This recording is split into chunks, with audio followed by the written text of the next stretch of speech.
There are moments in life when doing what's right feels wrong. When your integrity is questioned, your kindness is taken for weakness, and your silence is misunderstood. You could fight back, you could prove them wrong, but instead, you choose to honor. Even when it hurts, you honor God. Even when it looks right in your own eyes, you wait for God's timing. Even when you're judged, forgotten, or betrayed, you believe that God Himself will defend you. Honor is not weakness. It's strength under control. It's faith that says God sees what others don't. You don't honor because they deserve it. You honor because He is worthy. And when you choose to honor, heaven moves on your behalf. So keep your heart pure, keep your hands clean, because in the end, those who honor will be the ones God lifts up in His perfect time.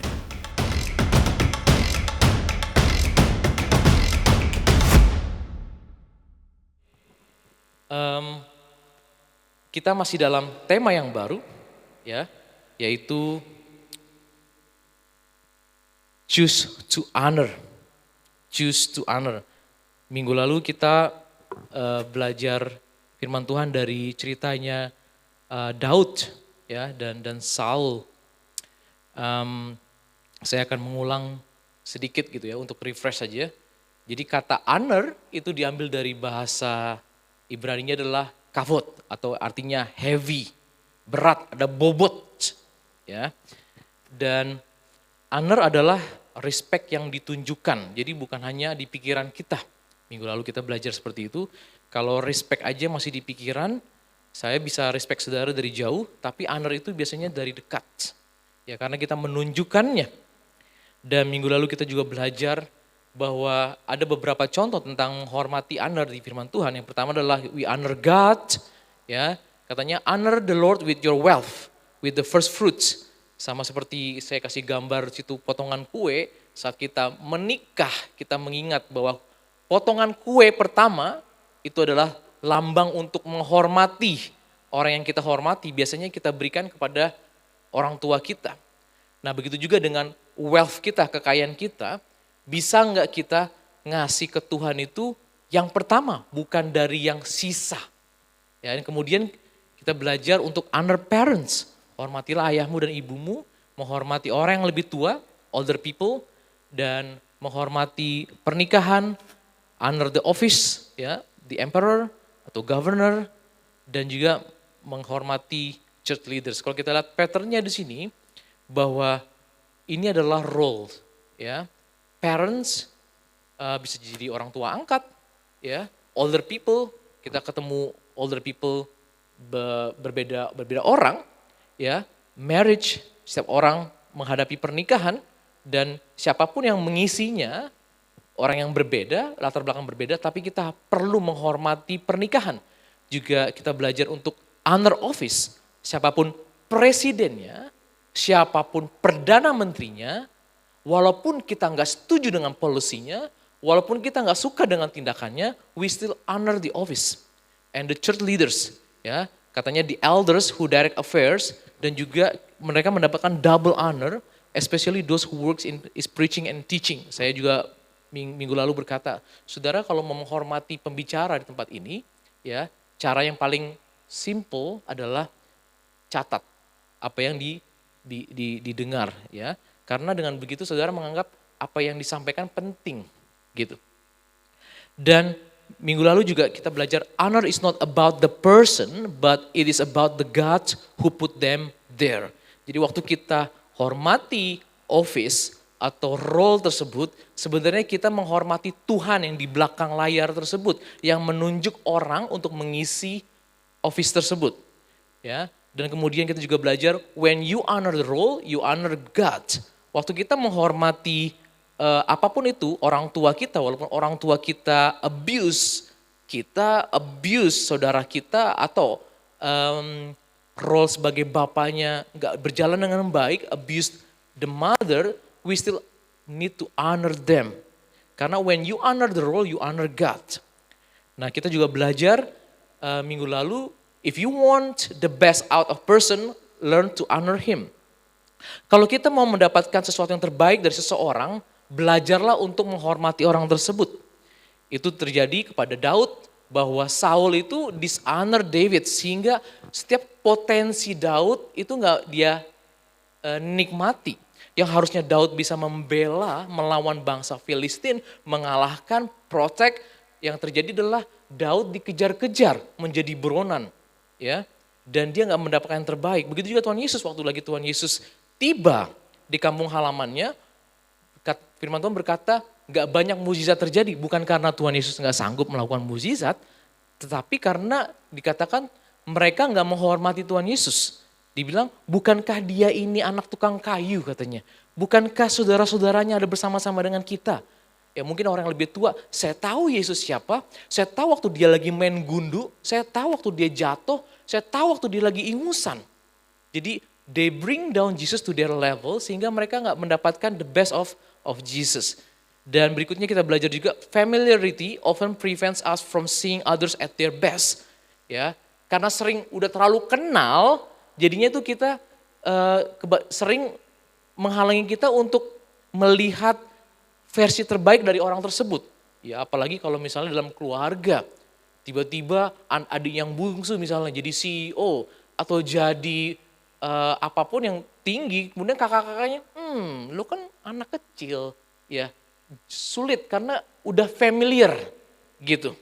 Nah itu yang terjadi waktu Yesus masuk ke kampung halamannya. Dan kali ini kita akan belajar dari perjanjian baru, yaitu dari Zakheus, pernah dengar ya Zakheus ya?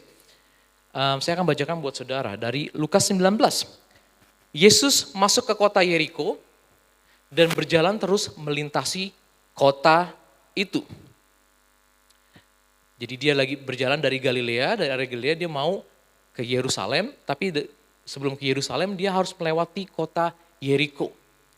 Nah di situ ada seorang bernama Zakheus, kepala pemungut cukai, dan ia seorang yang kaya. Jadi kita tahu di sini bahwa ada Zakheus, dia punya title, ya official title, dan dia orang penting, ya dalam satu negara tersebut. Dan dia dikatakan kaya, ya.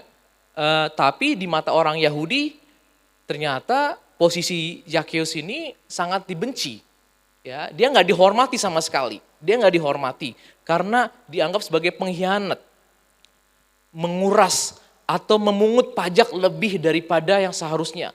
Jadi kaisar mintanya misalnya 2% dan dia seenaknya aja bisa minta 5%, kurang lebih begitu. Karena ini nggak ada tanggung jawabnya, kaisar juga nggak melarang, makanya dia memungut.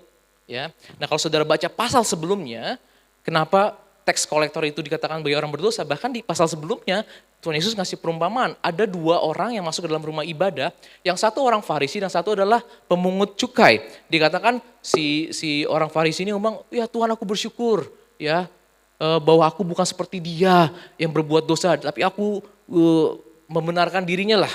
Dan kemudian si tax collector gitu, pemungut cukai mengakui, ya Tuhan, dia bahkan gak bisa ngeliat ke langit. Dia bilang, ya Tuhan ampunilah aku ini orang yang berdosa. Dan mengakui memang title-nya memang mau berdosa. Ya, hanya untuk memberitahukan pada saudara bahwa mungkin saudara berkata, kan belum tentu pemungut cukai berdosa. Tapi ini memang kenyataannya mereka mengakui bahwa mereka adalah orang berdosa. Ya. Dan ia berusaha untuk melihat orang apakah Yesus itu. Tetapi ia tidak berhasil karena orang banyak sebab badannya pendek. Bayangin, dia kaya, dia terkenal, ini dia kepala loh, kepala pemungut cukai, berarti dia punya bawahan. Ya enggak, namanya juga kepala. Ya mungkin kepala bea cukai, tapi ini tingkatnya tingkat kota Yeriko. Ya.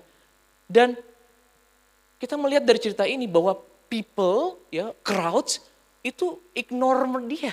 Lu punya title bagus kayak kan gak dikasih jalan mau ketemu Yesus, bener gak? Di blok, gak dikasih jalan gitu. People block him, not opening the way. Dan dia itu badannya pendek katanya. Dan kita lihat di sini ayat 4, maka berlarilah ia mendahului orang banyak. Ternyata nih Zakheus ini pinter, cerdas.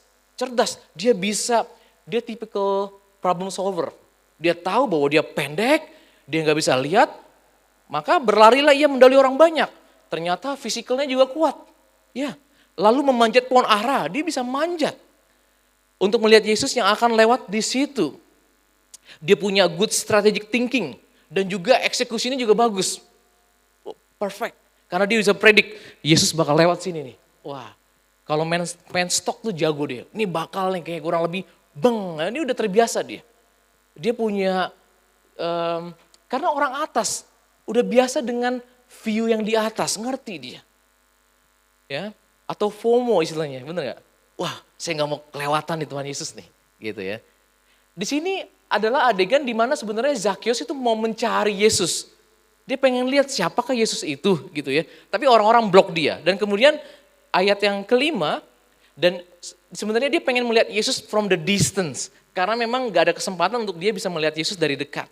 Ketika Yesus sampai ke tempat itu, ke tempat di mana dia udah predik bahwa Yesus akan lewat jalanan itu, ia melihat ke atas dan berkata, Zakheus, segeralah turun sebab hari ini aku harus menumpang di rumahmu. Nah, di sini Tuhan Yesus surprise him dan dengan cara dia honor Zakheus, ya. Dia menghormati Zakheus bukan menghormati perbuatannya atau menghormati statusnya sebagai orang berdosa, tapi Tuhan Yesus menghormati dia menduduki jabatan sebagai the chief of tax collector.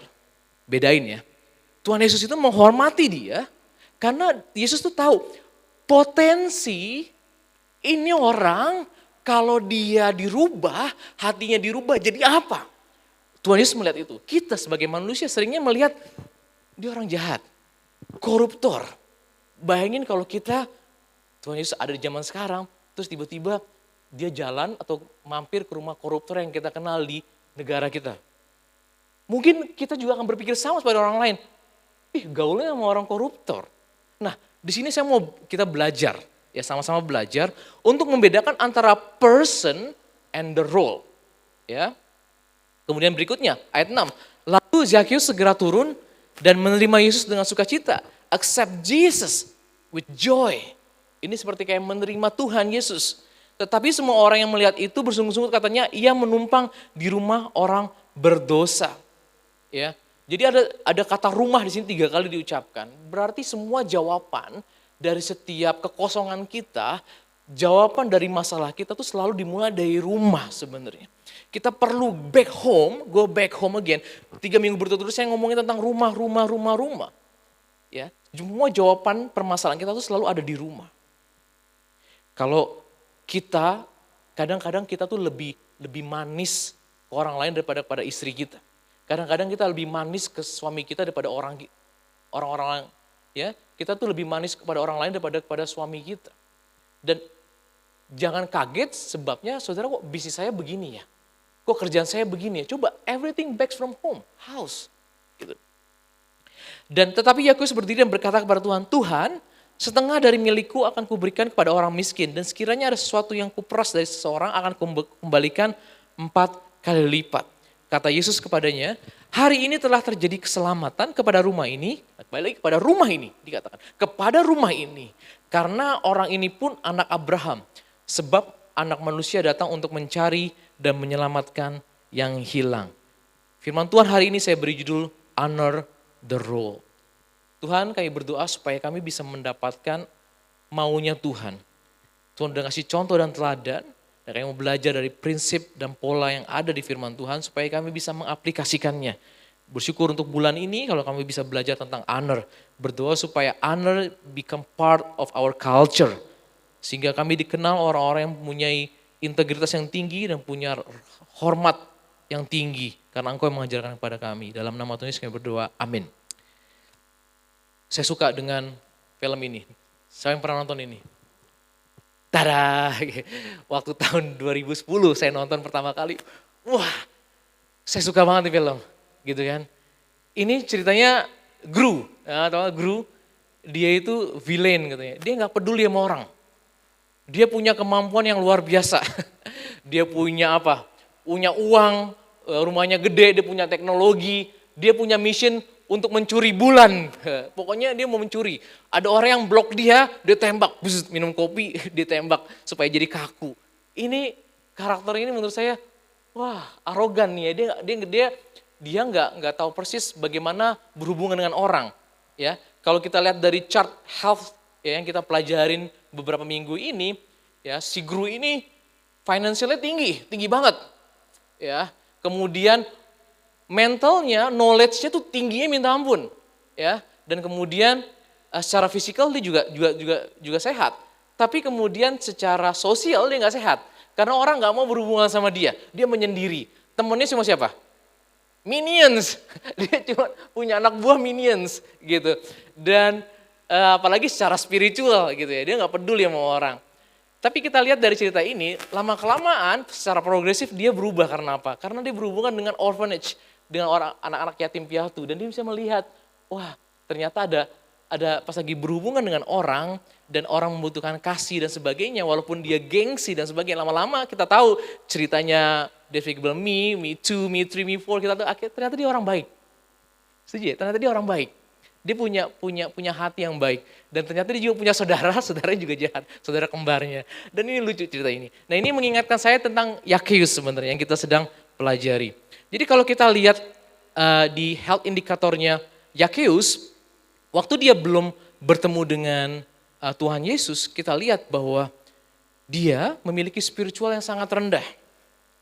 Ya, dia jauh daripada Tuhan, disconnected with God. Ya, mentalnya itu tinggi. Karena dia punya knowledge, strategic thinking, dia tahu bagaimana caranya solve problem, dan dia bisa make money. Ya, secara fisikal tadi kita bacakan dia kuat. Dia bisa lari, dia pendek loh. Pendek tapi dia harus lebih cepat daripada yang lain, dan dia bisa memanjat. Ya, dan dia punya fisikal yang kuat. Dan kemudian dia punya financial yang sangat-sangat tinggi. Ya, dikatakan firman Tuhan dia kaya.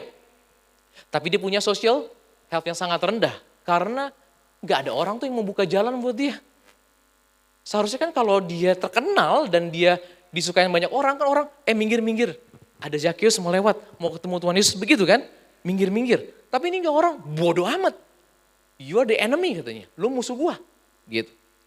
Nah, apa yang bisa kita pelajari dari firman Tuhan hari ini? Ya, mari kita baca dari ayat yang kelima.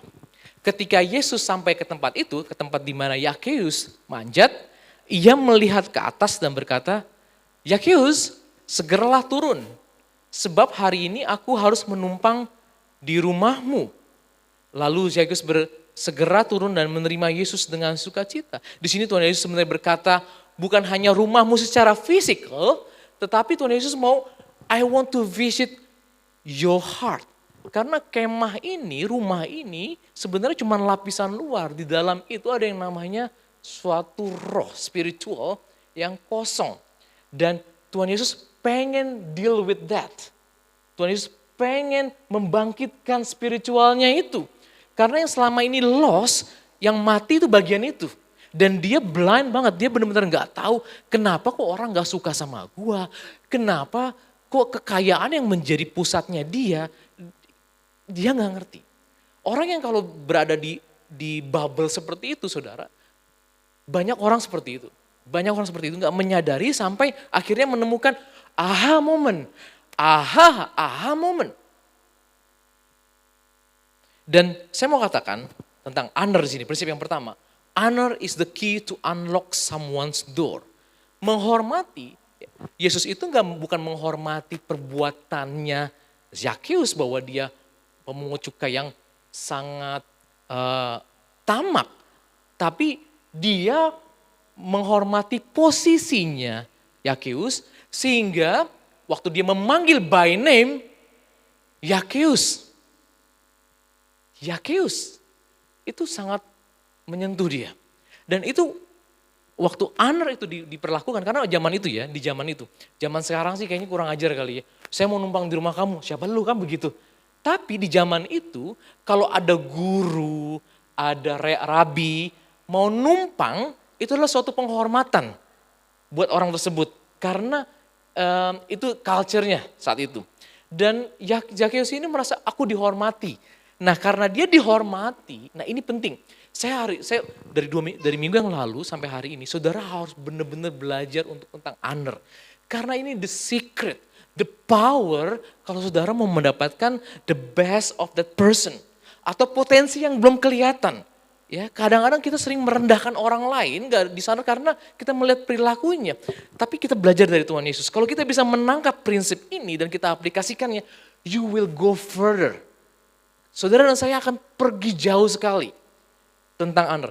Pertama, honor is the key to unlock someone's door. Kalau saudara pengen masuk ke dalam kehidupan seseorang, ya, they will open to you. Masalahnya begini, ini orang dunia juga tahu prinsip ini. Makanya ada istilah honorium. Honorium itu apa? Gaji. Saudara dibayar, ya, perusahaan menganggap saudara berharga dibayar, gitu kan. Dan ada orang lain abuse-nya dengan cara sogok namanya. Gue pengen menghormati lo dengan sogok.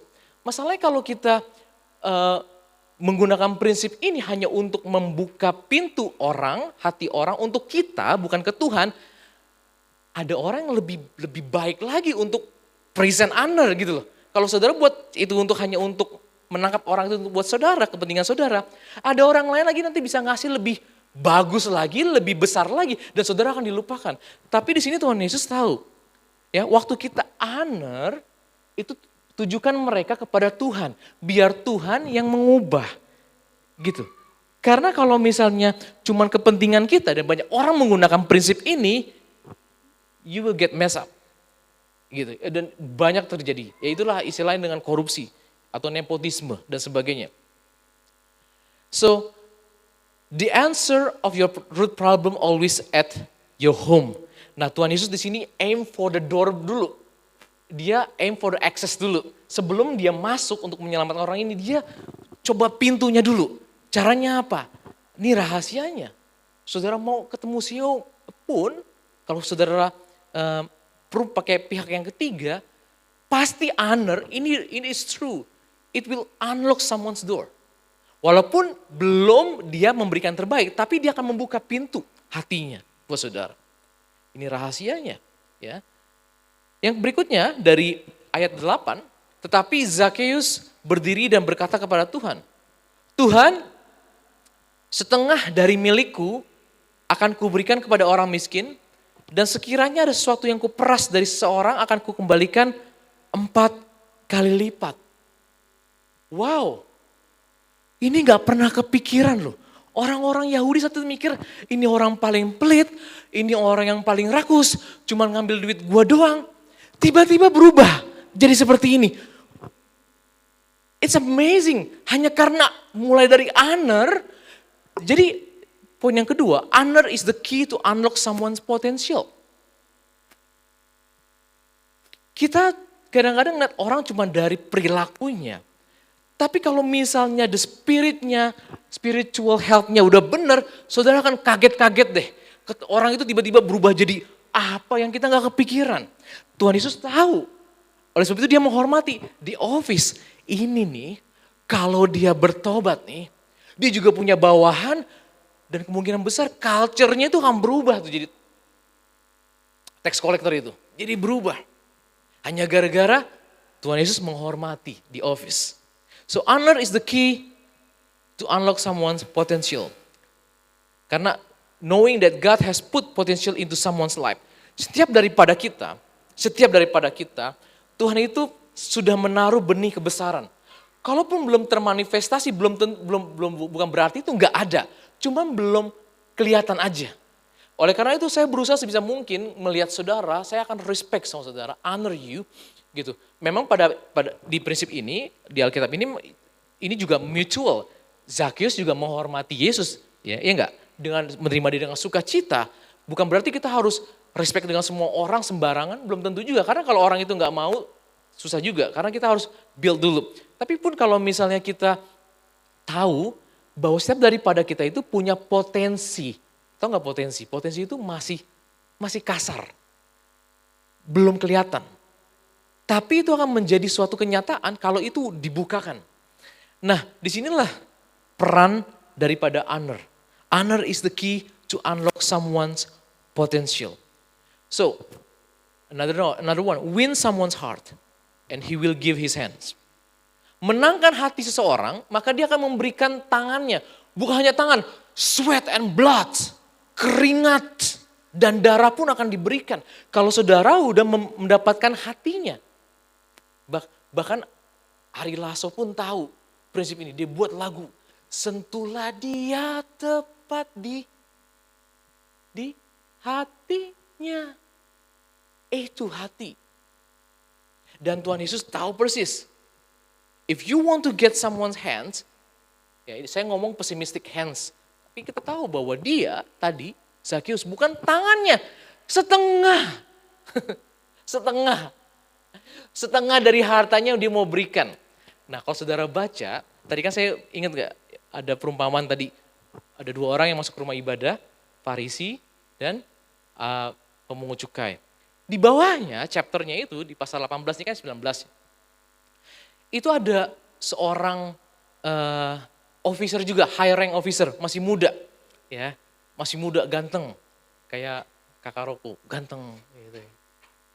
Gitu. Enggak lah. Roko ini baik, dia luar biasa dia. Tapi ganteng. Tolong carikan pasangan buat dia. Tolong. Karena kalian mungkin ngeliat Roko ketawa-ketawa, ada potensi dalam dirinya loh yang belum dikeluarkan. Wah, you will see, kalian akan amazed loh. You will be amazed one day. Ternyata gitu. Ya, makanya sabar-sabar aja ya. Honor dia, sabar-sabar aja gitu ya. Nah, orang ini datang pada Yesus bilang, "Guru, apakah yang aku harus berbuat untuk mendapatkan hidup kekal?" Lakukan ini, dia bilang, "Kasihlah sesamamu dan sebagainya." Oh, aku udah melakukannya. Dan dia ngomong gini, "One thing you lack, satu hal yang kamu kurang, jual hartamu." Dia kaya loh. Dia bilang bahwa dia membenarkan diri di hadapan Tuhan, tapi gak sepeser pun keluar.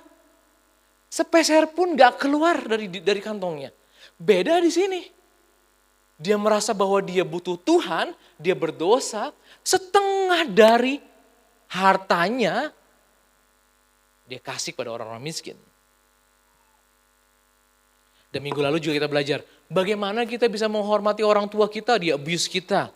Kita tahu bahwa you need to pray for them so that God save them.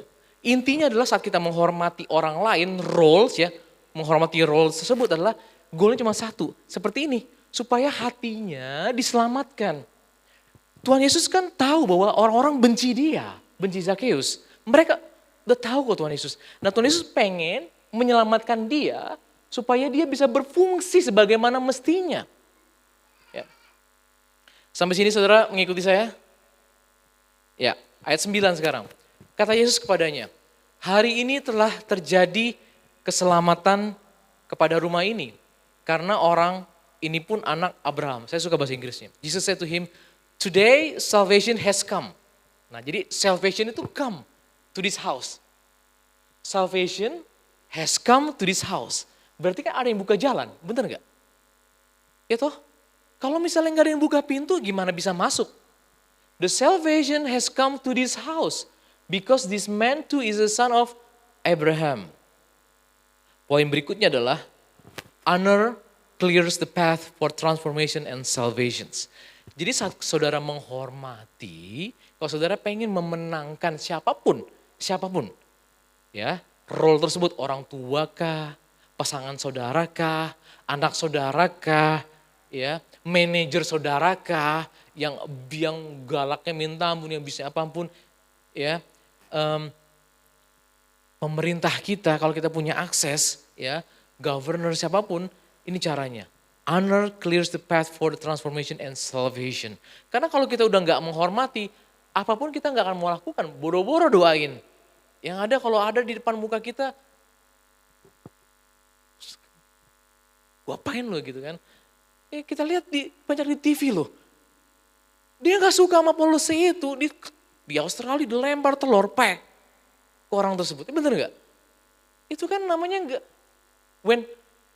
kayak gubernur sama orang gubernur sama orang di dalamnya, atau enggak saya ngomong presiden aja karena saya nggak tahu gubernur Jakarta sekarang siapa sih?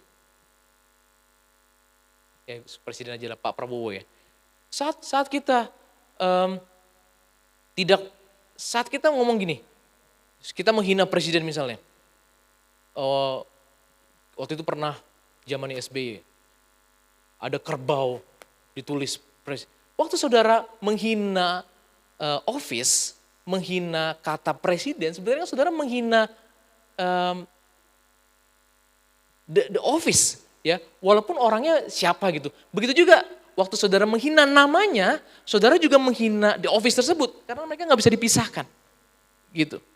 Nah, jadi kalau kita pengen role itu mengalami fungsi yang benar, mengalami restorasi kepada fungsi yang benar, caranya adalah we have to honor. Nggak bisa yang lain. Walaupun kita nggak setuju dengan apa yang dia lakukan, kita nggak setuju dengan polusinya, but we still honor. We still honor them. Oke. Nah, setelah dia ketemu Tuhan Yesus, apa yang terjadi? The health indicator Zacchaeus berubah. Spiritualnya tiba-tiba melompat tinggi. Bush. Ya. Oke. Mentalnya masih tetap sama. Physicalnya masih tetap sama. Financialnya turun sekarang. Karena dia berani let go. Let go. Dan dia menggunakan kekayaannya ini, financialnya ini, kekayaannya ini untuk membangun social health. Dia bagikan kepada orang miskin. Kira-kira apa yang terjadi sama orang miskin? Kan tercengang-cengang langsung. Ih, Pak Zacchaeus, wah makasih ya Pak ya. Kan begitu. Tadinya maki-maki kan, digosipin lah, gue kalau ketemu dia tuh gue ludahin. Tiba-tiba dikasih, wah langsung berubah. Oh iya Pak Zacchaeus. Semua langsung diomongin, ih Pak Zacchaeus kenapa ya? Kesambet apa deh? Berubah begitu. Inilah yang Tuhan Yesus mau, ada transformasi. Ini terjadi beneran saudara. Dan ceritanya tuh gak hitungan bulanan dan sebagainya. Karena Tuhan Yesus tahu missionnya. Dia pengen memulihkan fungsi dari tax collector tersebut. Kalau Tuhan Yesus juga menghargai. Apapun yang harus dibayar ke kaisar bayarlah katanya. Ya, Tuhan Yesus gak bilang jangan bayar pajak. Tapi yang dia mau adalah tax collector jangan memungut lebih lah daripada yang harusnya. Jangan abuse your power dengan your power, dengan tentara, kamu memeras. Nah, Tuhan Yesus mau memulihkan fungsi tersebut dengan cara apa? Honor. Katakan sama-sama, honor. Dan di sini apa yang terjadi? Zacchaeus sudah sehat. Itu yang kita pengen. Saudara, dulu kita juga orang berdosa, bener gak? Iyalah, akuilah, kita orang berdosa kok. Kalau saudara gak mengakui orang berdosa, saya takut saudara akan menjadi seperti orang Farisi tadi. Yang berdoa, terima kasih Tuhan, aku berpuasa, aku gak seperti orang berdosa ini. Enggak, saudara gak akan mendapat pembenaran dari Tuhan. Atau sama seperti yang tadi, the young ruler. Dia bilang, aku sudah melakukan sejak muda. Sehingga kita bisa menganggap rendah orang lain, kita disrespect, dishonor others. Nah yang Tuhan mau adalah, kita ini menyadari, waktu kita dulu belum diselamatkan sama Tuhan, our spiritual was very bad. Ya. Dan mungkin kita dengan posisi fisikal kita sehat, atau financial kita juga sehat, ya mental kita bagus, kita punya education yang sangat tinggi, S3 dan sebagainya. Tapi waktu kita diselamatkan sama Tuhan, dan Tuhan pengen yang paling penting itu spiritual. Karena spiritual adalah awal dari pemulihan tersebut. Potensi kita itu bisa dikeluarkan saat the spiritual ini di restore dulu, kalau enggak susah, sulit. Karena kalau spiritualnya enggak ada, saudara akan menggunakan your logic lah, nggak mungkin, pasti udah hitung-hitungan, transaksi lah, nggak mungkin lah. Apa untungnya buat gue? Gue ngasih setengah kekayaan gue, apa untungnya buat gue? Dia kan tadinya ngomong pikir, gue gak peduli. Lo mau melarat ke yang penting gue hidup gue enak. Nah itu kan pikirannya dia dulu. Tapi setelah spiritualnya disentuh, berubah mindsetnya. Dia bilang, wow, I know what I lost. I know my blind spot now. Aku tahu apa yang dulu aku hilang tuh apa, yang missing tuh apa. Dan di situ dia menggunakan hartanya yang selama ini melimpah, dikurangin 50%. Bam, bukan hanya itu. Kalau aku pernah memeras retribusinya, dia bilang, kalau aku memeras, aku gantiin 4 kali lipat. 4 kali lipat. Siapa yang gak mau invest sama dia? Dulu mendingan lu peras gue deh, gitu kan. Kalau tahu begitu kan, mendingan coba gue diperas sama Zacchaeus. Ya kan, gue kasih $10,000, baliknya berapa? 40.000. Bank mana yang bisa ngasih 4 kali lipat? Gitu. Ya pada mikir semua, jangan pikir dalam, ini cuma joke aja lah. Gitu. Tapi ini benar, dia ngembalin 4 kali lipat. Wow, gara-gara apa awalnya? Hanya gara-gara simple act. Honor. Honor the rule. Honor the rule. Jesus honor us by giving his life while we were still sinners. Bener gak? Tuhan Yesus itu honor kita waktu kita, dia memberikan dirinya waktu kita lagi dalam keadaan berdosa loh. Saudara pernah mikir gak? Pernah kepikiran gak? Maksudnya gini, kok dia mau menghargai kita ya? Kan kita juga memberontak sama dia gitu. Kita berontak nih. Kok dia mau sih, dia kayak percaya banget gitu. Memberikan dirinya walaupun gak ada jaminan bahwa kita tuh bakal ngasihin dia balik gitu. Waktu dalam keadaan berdosa dia mati buat kita, dia honor kita. Bahkan dia sangat mencari orang yang hilang. Fokusnya cuma nyari orang hilang. Nyari orang hilang, nyari kita. Nyari kita yang berdosa dicari supaya balik. Nah waktu kita dibalik dia tahu ini ciptaanku ini punya potensi yang luar biasa. Potensi yang luar biasa. Mungkin ciptaannya juga gak nyadari bahwa saya punya potensi yang luar biasa. Tapi dia karena dia the creator, dia tahu persis. Oleh karena itu dia memberikan dirinya untuk menebus supaya kita itu diselamatkan spiritualnya dulu. Makanya ada kata born again. Semua masalah yang ada di dunia ini, entah identity crisis lah, ya, LGBT kah, ya atau aduh saya ini orangnya begini begitu, saya suka klepto, aduh gimana, saya emang bawaannya begini. Kalau nggak ada Tuhan Yesus, argumen mereka benar. Tapi solusi dari semuanya ini adalah cuma satu, born again. Mana mungkin Zakheus ini jadi generous? Orang nggak pernah berpikiran, dia mah pelit, dia mah cuma menguras. Lihat apa yang terjadi.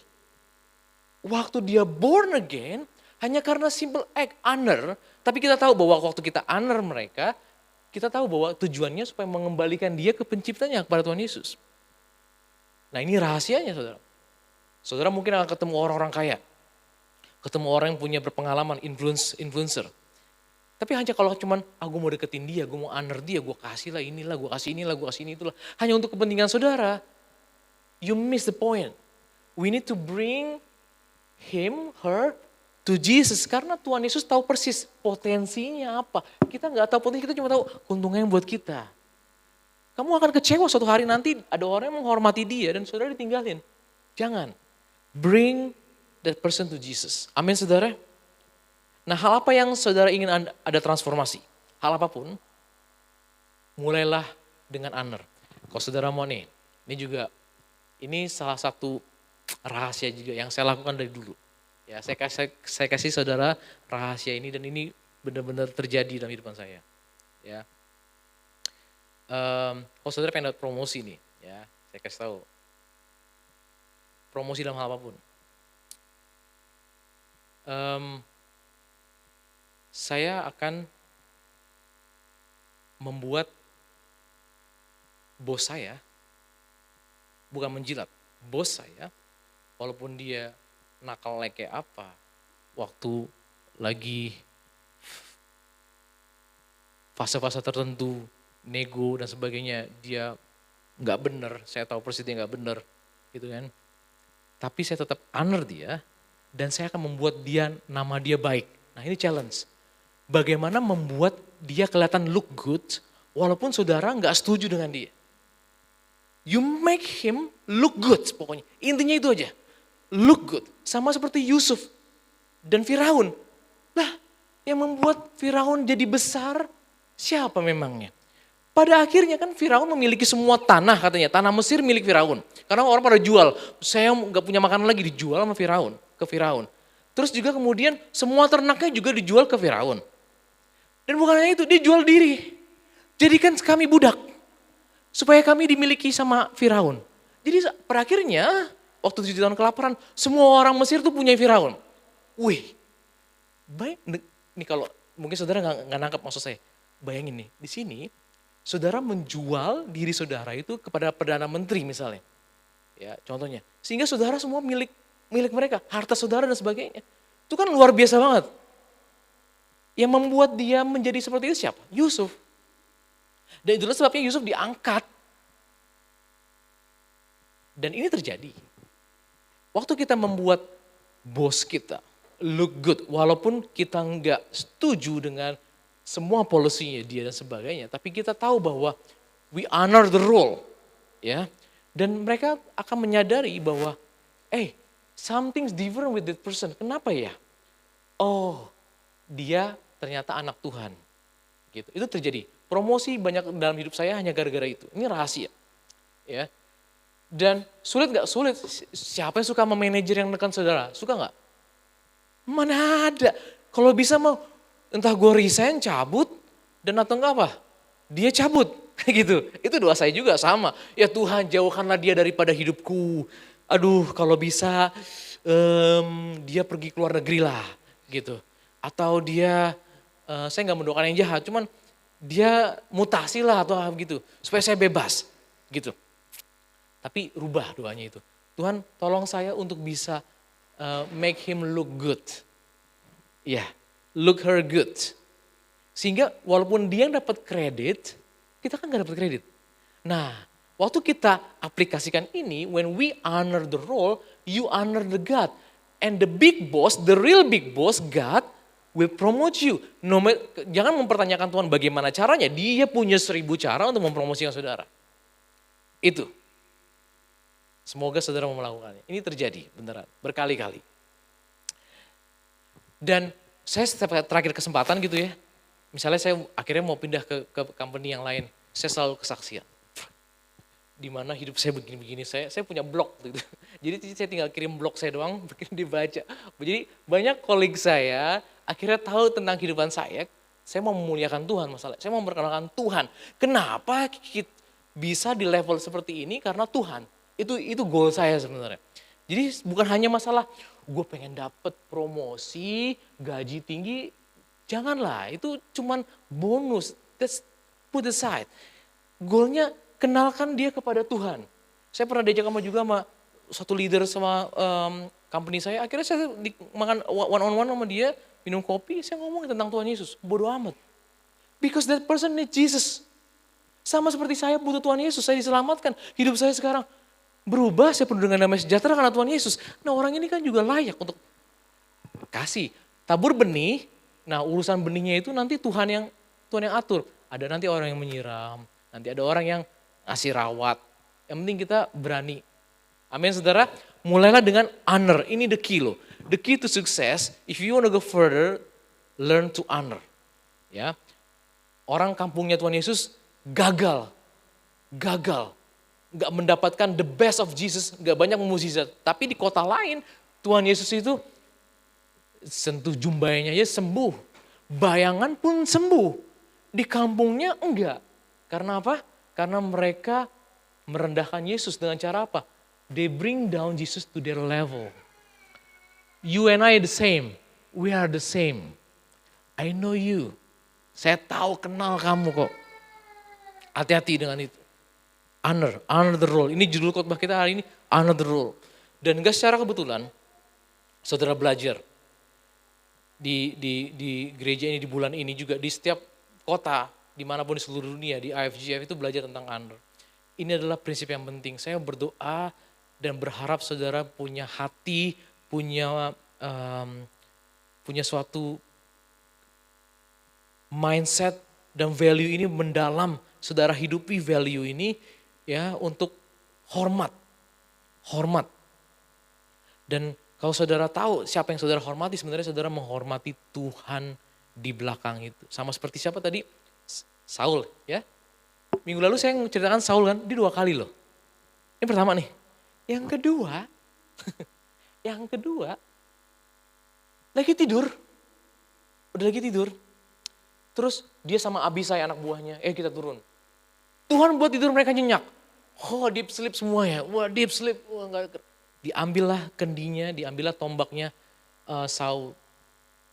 Dan dia mundur ke belakang.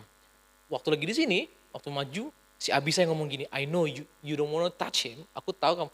Let me do it katanya, biar aku yang melakukannya. 1 tusukan aja, enggak 2 tusukan. Tahu gak 1 tusukan supaya apa? Supaya, saya lupa. Matanya kebuka kalau gak salah mati. Itu ada penelitian. Saya belum pernah lihat soalnya orang ditusuk 2 kali itu, sekali saya nggak tahu. Tapi supaya tuh mati itu ngelihat siapa yang bunuh gitu loh. Ada, oh si Daud ternyata gitu. Begitu kurang lebih. Ya, saya nggak mau nikam 2 kali, sekali aja. Supaya masih ada kesempatan untuk siapa nih yang bunuh gue gitu. Gitu kan. Tapi dia bilang, si Daud ngomong gini, never do that. Jangan sentuh dia.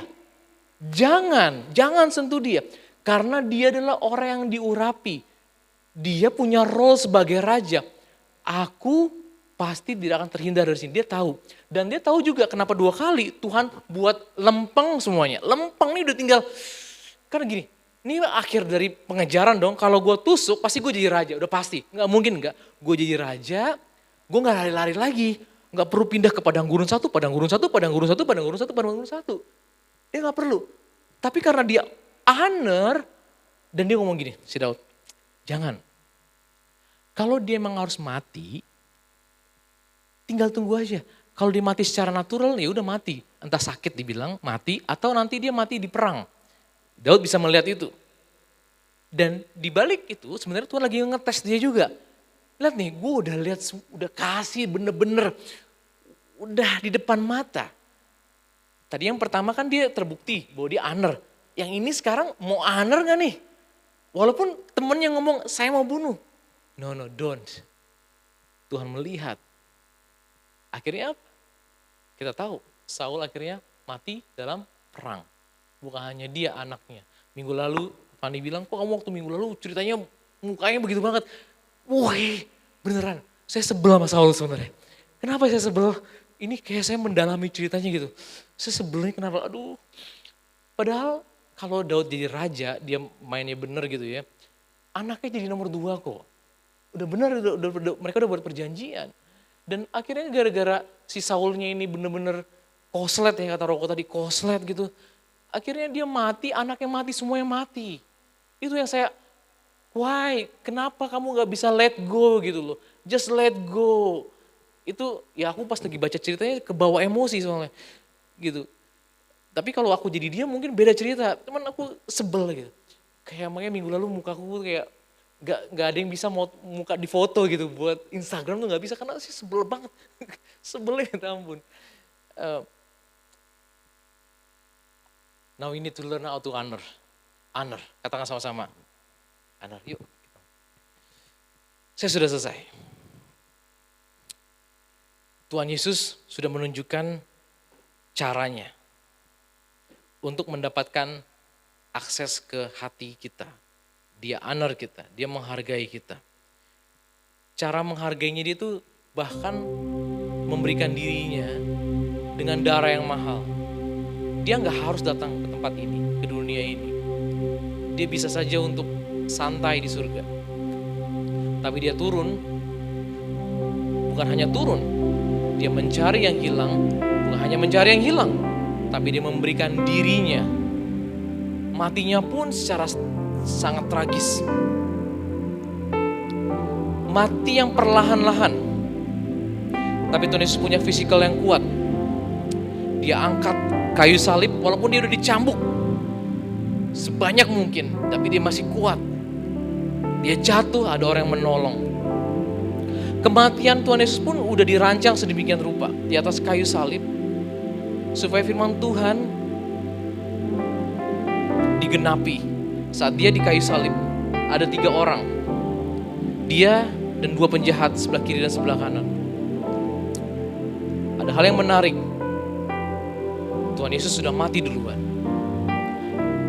Ada hal yang biasa waktu di kayu salib, kalau orang itu belum mati sebelum waktunya, karena bangsa Yahudi saat itu mau merayakan dan mereka gak bisa meninggalkan mayat begitu saja sebelum hari Sabat, maka mereka harus menurunkan dengan cara mempercepatnya, dipatahkan kaki kalau belum mati. 2 orang ini dipatahkan kakinya supaya mereka gak bisa bernafas lagi, dan bernafas semakin susah, akhirnya mati. Tapi Tuhan Yesus sudah mati duluan. Apa yang terjadi? Prajurit itu menikam tubuh Yesus, bagian sisi Tuhan Yesus, supaya memastikan bahwa dia udah mati atau belum. Ternyata dia udah mati, yang keluar adalah air dan darah. Itulah kita. Kita dilahirkan, gereja itu dilahirkan. He is the last Adam. Dia deep sleep, sama seperti first Adam. Tuhan membuat dia deep sleep, membuat Adam tidur dengan nyenyak. Lalu diambil dari sisinya Hawa untuk menolong Adam. Dan Tuhan Yesus, dia perlu ditombak untuk mengeluarkan air dan darah. Air dan darah seperti delivery, baby delivery. Ada suatu kelahiran, yaitu kita gerejanya. Kita dilahirkan karena dia memberikan dirinya. He honor us so much. Dia memberikan dirinya. Bukan hanya itu, cara kematiannya pun diperhitungkan. Betapa berharganya kita. Mari kita bangkit berdiri, we honor him.